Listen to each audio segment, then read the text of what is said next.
மரபு மின்னோட்டம் எலக்ட்ரான்களின் ஓட்டத்திற்கு எதிர் திசையில் அமையும். எலக்ட்ரான்கள் ஓட்டத்திற்கு ஆப்போசிட் டைரக்ஷனில் அமையும் மரபு மின்னோட்டம்.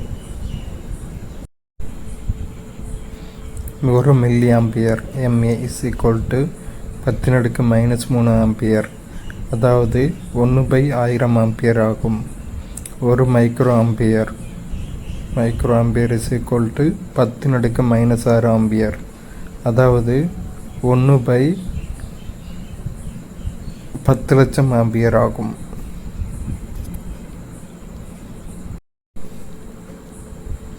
நீர்வீழ்ச்சியின் மேல் மட்டத்தில் உள்ள நீரானது அதிக நிலையாற்றலை பெற்றிருக்கும். நீர்வீழ்ச்சியின் கீழ்மட்டத்தில் உள்ள நீரானது குறைந்த நிலையாற்றலை பெற்றிருக்கும். அதை போலவே மின்னோட்டமானது நீரோட்டம் போல் அதிக மின்னழுத்த மட்டத்திலிருந்து குறைந்த மின்னழுத்த மட்டத்தை நோக்கி பாயும்.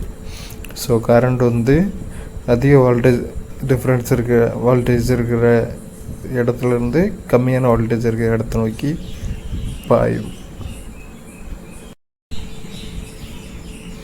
பொருட்களின் மின்கடத்துதிறன் மற்றும் மின்தடை எண்களின் மதிப்பு.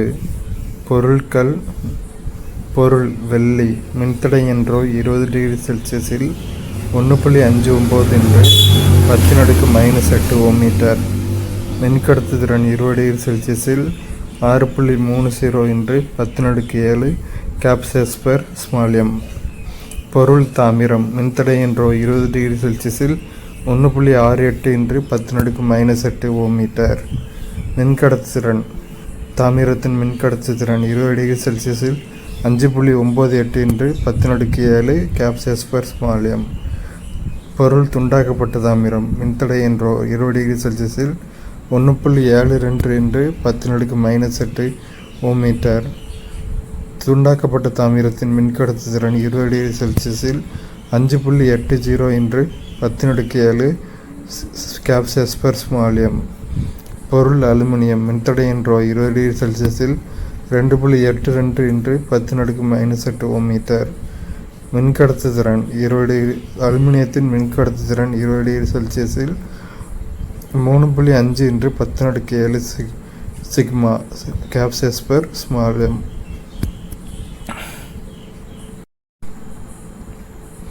மின்கலன் அப்படின்னா என்னென்னு பார்ப்போம். மின்சாரத்தை நேரடியாகவோ அல்லது எளிதாகவோ பெற முடியாத மின்சாதனங்களுக்கு மின்சாதனத்தை அளிக்க உள்ள சாதனமே மின்கலன் ஆகும். அதாவது கரண்ட்டை டைரெக்டாகவோ இல்லை சிம்பிளாகவோ பெற முடியாத எலக்ட்ரிக்கல் டிவைசஸ்க்கு கரண்ட்டை கொடுக்கக்கூடிய சாதனம் தான் மின்கலன், பேட்டரி.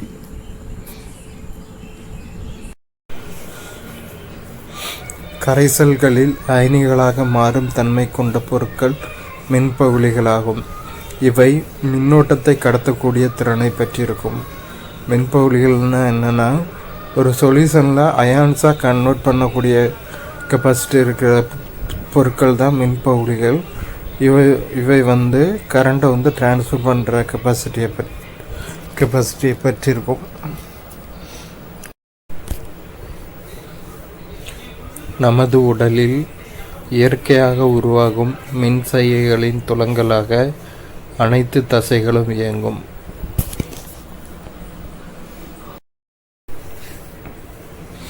குறுக்கு மின் சுற்று. நம் வீட்டருகில் அமைந்திருக்கும் மின் கம்பங்களில் சில நேரங்களில் உருவாகும் தீப்பொறியை நாம் கண்டிருப்போம். அந்த மின்சார தீப்பொறி உருவாக காரணம் பின்வருமாறு. இது மின்பாதையில் ஏற்படும் குறுக்கு மின் சுற்றினால் உருவாகிறது.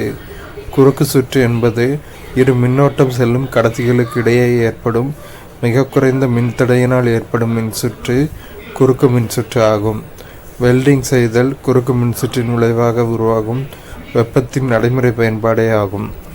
அதாவது 2 கம்பி இப்படி போயிட்டுருக்கப்போ இந்த 2 கம்பிக்கும் இடையில இருக்கிற மின்தடையினால் ஏற்படுற ஒருவேளை இந்த 2 கம்பி டச் ஆச்சுன்னா அப்படி ஏற்படுற ஒரு சுற்று தான் குறுக்கு மின் சுற்று.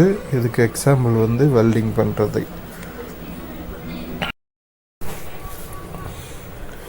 தாமிரத்தாலான மின்கடத்திகள் மிக குறைந்த மின்தடையை கொண்டுள்ளது. காப்பர் செம்பு கம்பிகளால் கரண்ட்டு ட்ரான்ஸ்ஃபர் பண்ணுற உபகரணங்கள் ரொம்ப கம்மியான ரெசிஸ்டிவிட்டி உள்ளது தாமிரம், காப்பர்.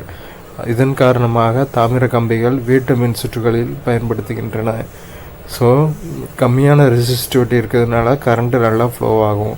இதுக்காண்டி தான் நம்ம கரண்ட் ஒயர்ஸில் தாமிர கம்பி, செம்பு கம்பி பயன்படுத்துகிறோம். இவ்வகை கம்பிகள் அதிக மின்தடையை கொண்டுள்ள பொருட்களால் சூழப்பட்டு இருக்கும். அதை சுற்றி நல்ல ரெசிஸ்டிவிட்டி இருக்கிற பொருளால் சுற்றி இருக்கும். இப்படி இருக்கிறதுனால கரண்ட் இதில் ஃப்ளோ ஆகுது. இந்த பொருட்கள் பொதுவாக நெகிழ்வான பிளாஸ்டிக்கால் செய்யப்படுகின்றன.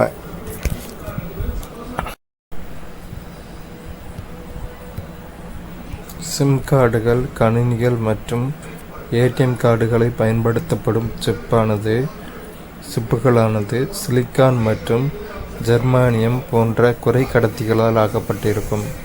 ஏனெனில் அவற்றின் மின்கடத்து திறன் மதிப்பானது நற்கடத்திகள் மற்றும் காப்பான்களுக்கும் இடையில் அமையப்பட்டிருக்கும். So ATM SIM card, computer, ATM card இதிலலாம் சிலிக்கான் மற்றும் ஜெர்மானியம் அப்படி அந்த மாதிரி குறைக்கடத்திகளால் ஆக்கப்பட்டிருக்கும். எதுக்காண்டினா அவங்களோட கண்டக்டிவிட்டி அந்த சிலிக்கான், ஜெர்மானியம் போன்ற பொருட்களோட கண்டக்டிவிட்டி நற்கடத்திகளுக்கும் காப்பான்களுக்கும் இடையில் இருக்கும். இந்த படத்தை பாருங்கள். இதில் சிம் கார்ட்ஸ் காமிச்சிருக்காங்க. ஏடிஎம் கார்ட்லேயும் இந்த மாதிரி தான் சிலிக்கான் ஜெர்மானியத்தால் ஆக்கப்பட்டு இருக்கும். மின்னோட்டத்தின் விளைவினால் வெப்பம் உருவாக்கப்படும் நிகழ்வே மின்னோட்டத்தின் வெப்ப விளைவு எனப்படும். மின்னோட்டத்தின் வெப்ப விளைவுனா என்னென்னா, கரண்ட் கொடுக்கறதுனால ஹீட் எனர்ஜி ப்ரொடியூஸ் ஆகிறது தான் மின்னோட்டத்தின் வெப்ப விளைவு. எடுத்துக்காட்டு ஹீட்டர், வாட்டர் ஹீட்டர் யூஸ் பண்ணுறோம்ல, அதில் இந்த பிரின்சிபல் தான் யூஸ் ஆகுது. வாட்டர் ஹீட்டரில் என்ன ஆகும், பழக்கிலேருந்து கரண்ட்டு போகும் ஹீட்டருக்கு, அது தண்ணியை சூடாக்கும். கரண்ட்டு ஹீட் எனர்ஜியை ப்ரொடியூஸ் பண்ணி கரண்ட் உருவாக்கும். இதுதான் மின்னோட்டத்தின் வெப்ப விளைவு. மேலே கொடுத்துருக்காங்க, பார்த்துக்கோங்க. வாட்டர் ஹீட்டர் மாதிரி. வெளிச்சத்திற்கு வந்த உலகம். Thomas Alva Edison 1847 to 1931.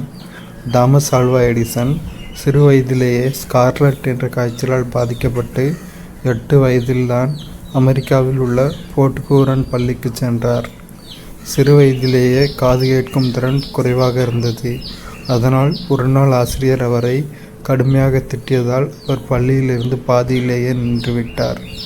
பள்ளி ஆசிரியரான எடிசனின் தாயார் 3 ஆண்டுகள் வீட்டிலேயே அவருக்கு பள்ளி பாடங்களை சொல்லிக் கொடுத்தார்.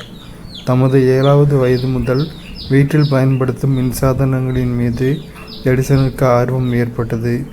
9 வயதில் ரிச்சர்டு பார்க்கர் எழுதிய இயற்கை மற்றும் சோதனை தத்துவம், நேச்சுரல் அண்ட் எக்ஸ்பெரிமெண்டல் பிலாசபி என்ற நூலை படித்து முடித்தார். 21ஆம் வயதில் மின்சக்தியின் சோதனை ஆராய்ச்சிகள் என்ற பகுதியை ஆழ்ந்து படித்தார்.